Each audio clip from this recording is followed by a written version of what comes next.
Tonight on Evening, the only place you can tour the Tulip Festival after dark. This is the only night bloom that we're aware of in the United States. The Gig Harbor artist who's literally scratching his way to success. And the unsung hero whose job is taking the Climate Pledge Arena from Kraken hockey ice to concert stage.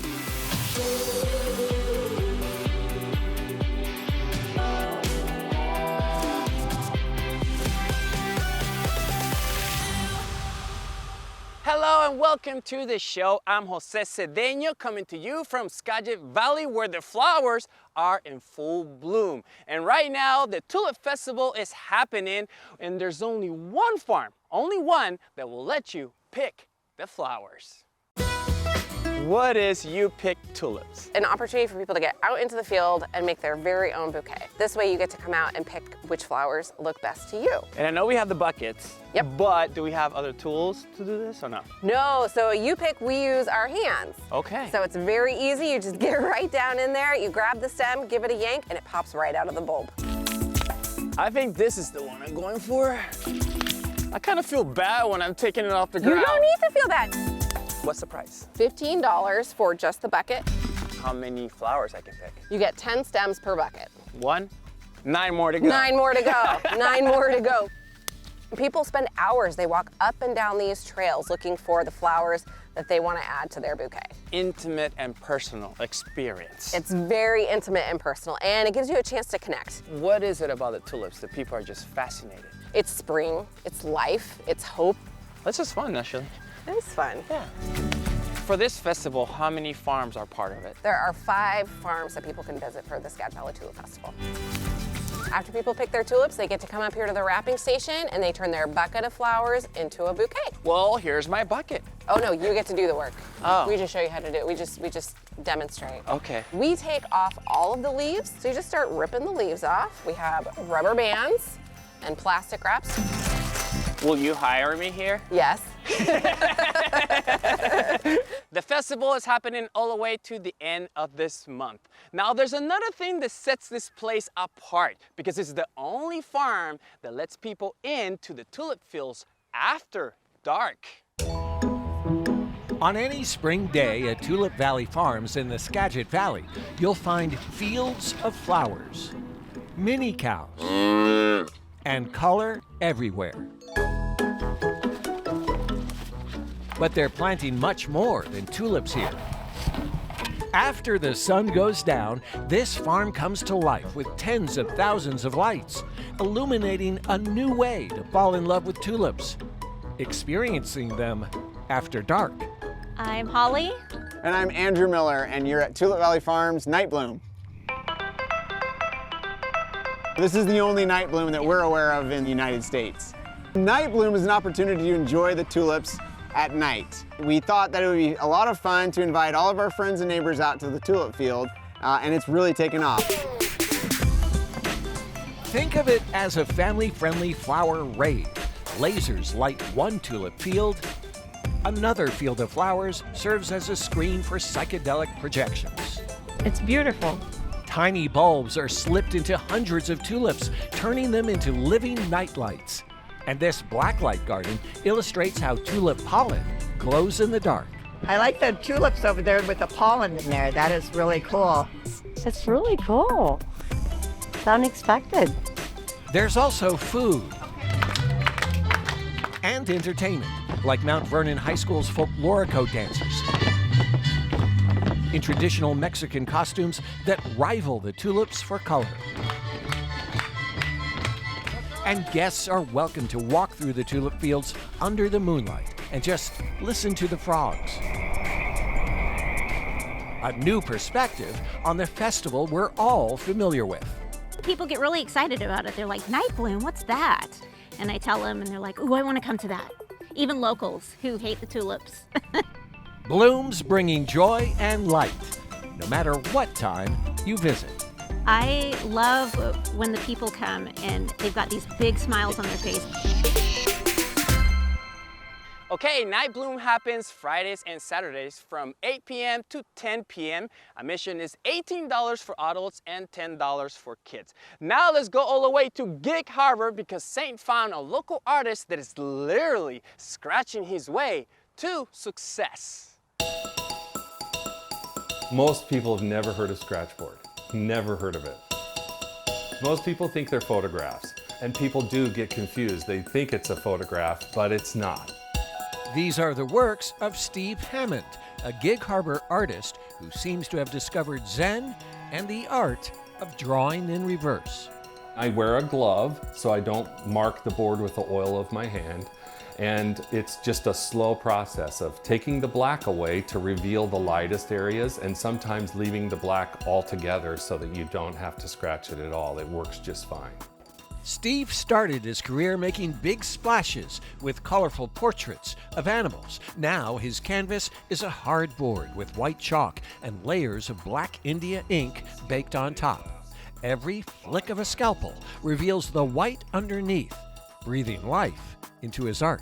I like to start with eyes. If I get the eyes right, then I know the piece will look right? And then I work from there out. This isn't the kind of art that can be knocked out in one sitting. It's very time-consuming. The pieces on the wall in the back there, the woman and the gorilla, took me approximately a month to maybe a month and a half on each one of them.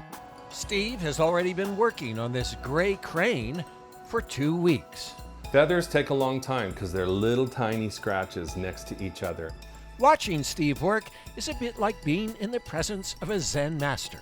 I just get focused on the detail of it, the detail that you get out of a piece. If you really take your time, it just shows in the end. At Tacoma's Barlow Gallery, co-owner Ron Stevenson says visitors crowd around Steve's art. They're not quite sure how it was created, but the subject matter is always compelling. This portrait, titled Beautiful Gaze, took Steve 4 months. Her skin was made with dots, and there's 1 million dots on this piece. Powwow Dancer is Steve's most challenging work.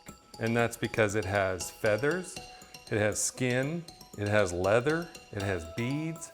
Hours, weeks, and months pass as Steve creates new works, but the results, in black and white, speak for themselves.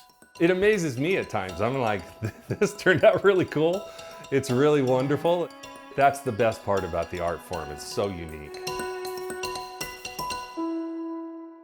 Thank you, Saint. By the way, Steve is a member of the International Society of Scratchboard Artists, and he hopes to teach the art to others soon.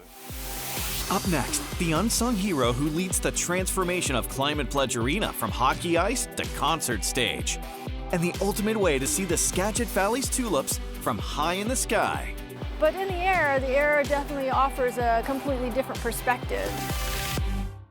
Wow! Local stories make a difference. I want to check that out. With the power to enrich lives, strengthen communities, and make us smile. Evening is made possible by Primera Blue Cross. Primera Blue Cross, always in your corner. Welcome back to the show from the Skagit Valley Tulip Festival. Lots of colors. The Seattle Kraken will play their last home season game on April 15. And then the iconic band Fish will hit the stage and rock it at the Pledge on April 18. One unsung hero is gonna be very busy trying to make that transition smooth as ice. How does all that Seattle Kraken hockey ice become a concert stage? The answer is this man. It's pretty much moving day every day here whenever we're converting. Cody Bateman knows Climate Pledge Arena inside and out. Rainfall runs off the west side of the roof, goes into a gutterway, and then that water is what we use to make most of the ice-making water. He heads the transformation team that takes one of the world's most sustainable arenas from hockey rink to whatever's needed in 2.5 hours per turn. And what do they do with all of that ice between hockey games?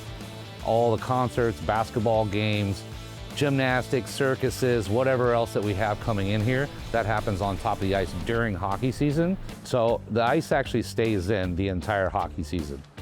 Cody has been here since the arena opened in 2021. He and his team helped break this place in, literally. No, I tell them, there's nothing in the building that I haven't broken or screwed up before, so don't be afraid to do that. And, you know, we've learned our lessons along the way, and now we're doing really great. His most memorable turnaround, the Material Girl. Yeah, we did a Madonna show, and Madonna's a huge, huge act, like 30 trucks worth of equipment, 10 or 12 buses and all those types of things like that. And we had to turn out of that event into a hockey game at noon, but we managed to actually pull that one off, which was, you know, that was a proud papa moment for sure to get that one kind of turned around and done. Like all unsung heroes, Cody is too busy to talk much about himself, but he's happy to share why he feels right at home here in the home of Seattle Kraken hockey. And I still love the game very much, and all the other shenanigans, right, with everything else that kind of goes on. It's just different every day, right? It's a different thing. You never know what you're going to walk into, and that's kind of cool. We want to say thank you to Cody for showing us the behind the scenes at the pledge. And by the way, it's also Kraken Fan Appreciation Week. To celebrate, we are giving away this Seattle Kraken flag signed by the entire team and $50 to spend at the Kraken store. To win it, go to the evening's Instagram page and share a thank you to the team on the Seattle Kraken post. We will notify the winner via Instagram, so keep your eye on your DMs. Okay, let's get back to flowers. Most people come to Skagit Valley to tour the tulips by foot, but we also find a tour that will show them in a different way. One that not a lot of people have seen. Flying for the first time is an unforgettable experience, but for Kate Brigham, it was life-changing. Once I left the ground, it was just a magical moment that the rest was history. A pilot for the past 30 years now, Kate is sharing the skies on a unique tour through Bellingham-based San Juan Airlines. Just please watch your step. Today we'll be going on a scenic tour of the Tulip Festival down in Skagit Valley. San Juan Airlines has been providing these tulip tours for decades. It's just about the entire flight, from beginning to end. It's not just the tulips. Just so excited. Tower San Juan 5 will lead you. It's an adventure in itself. You're looking for traffic. Coming in and flying these airplanes and having that experience. After just a few minutes in the air, I can't believe this is right at our back door. the stars of the tour start to appear. And as we enter the valley, you can see this lush, green, fertile land that has multiple tulip fields. Most people, when they come to see the tulips, it's usually on foot. But in the air definitely offers a completely different perspective. So many different colors. When you're up high, having a bird's eye point of view, you can see these blooms, these massive blooms in mass. As you look down and see all these individual plots of fields, you kind of think about the individual flowers, and the flowers as well as the farms, the farmers. You see all the visitors that come by, and you get a sense of this bigger picture of the entire tulip community. Pretty, pretty, pretty. Each farm, every year, they plant new bulbs, and so they have a new design every year. People can look forward to seeing a different layout, different types of tulips. This is spectacular. It's flowers at full bloom right now. Tulips are a complete quintessential symbol of newness and renewal and hope. Though Kate has flown the Tulip Tour many times, she never tires of showing others what's in our own backyard. It gives me a chance to really show them and share the things that I love, the beauties of this region of the Pacific Northwest. Right taxiway, Echo, contact ground. Right turn Echo, switching ground, San Juan 5. San Juan Airland Tulip Tours runs about an hour, and if you're interested, we're going to have the information on our website, king5evening.com. Up next, just in time for cherry blossom season, a walking guide to Seattle's street trees. They have borne witness to so many things happening and have so many stories to tell. Welcome back to the show. You know, there's more than just tulips blooming right now. There's a Seattle author that has a walking guide to the trees of the Emerald City and also have a secret cherry blossom spot. Weird stuff happens when you start paying attention to the street trees. Like they might start talking to you. I'm more than 80 years old. I know I've aged well. Please help me stay youthful and please do not climb on me. Or they might inspire you to write and illustrate a book about them. That's what happened to Taha Ibrahimi. This is my very first book. I am not an illustrator or an arborist, so I don't know how I fell into this project, but I did. It was a labor of love, I would say. Street Trees of Seattle, an illustrated walking guide, grew from a seed planted during the COVID pandemic. I was taking these epic walks and I was trying to make them a little more interesting for myself, so I got interested in trees. This is the third widest diameter cherry street tree in Seattle. Isn't this crazy? It looks like a big lump. Yeah, I love it. This walking guide reveals Seattle's top trees, like the city's largest population of magnolia trees in Magnolia. This taste of the tropics in Fremont. There is a street lined with palms in Seattle, and it's in Fremont on 3rd Avenue Northwest. Quirky standalones. The weirdest placed tree is probably this eastern pine that is planted right in front of one person's door. It's in Wedgwood. Yes, there it is. So it just like blocks that stairway. And this Ballard blossom spot that has the same blooms but not the same crowds as the Yoshino cherries at the UW Quad. This street is one of the few streets in Seattle that is lined with Yoshino cherries. Just a sample of the 600 trees in the book, Seattle has one of the most diverse street tree populations in the nation.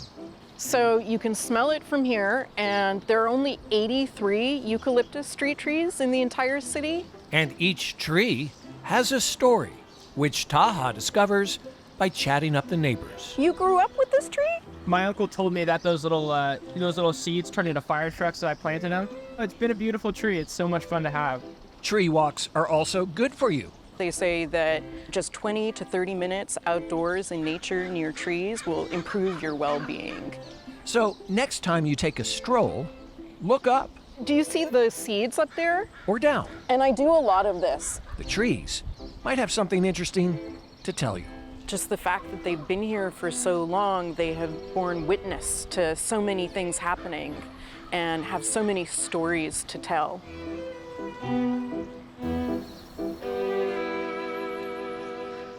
Street Trees of Seattle includes a map to spot these natural wonders so readers can go on their own adventure. Up next, more color from the Skagit Valley Tulip Festival.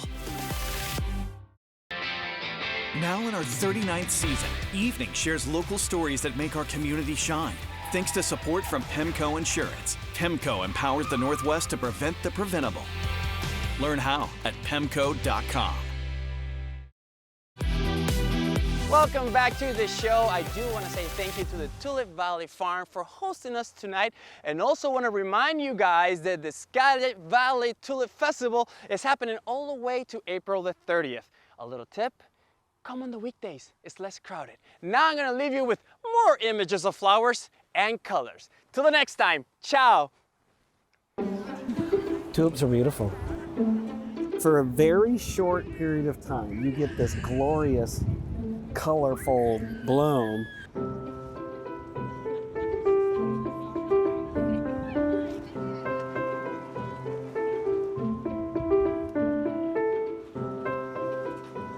And if you compare that with a little Pacific Northwest sun, there's nothing jackpot. better.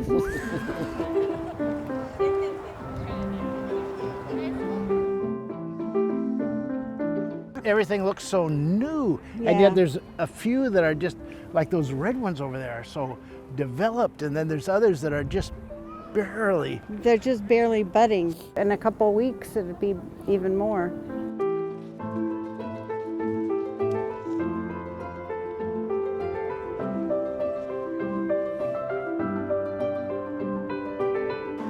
They're so beautiful. I mean, you get like half and half, 50% are open, 50% are not. But the array of colors, it's just absolutely to die for.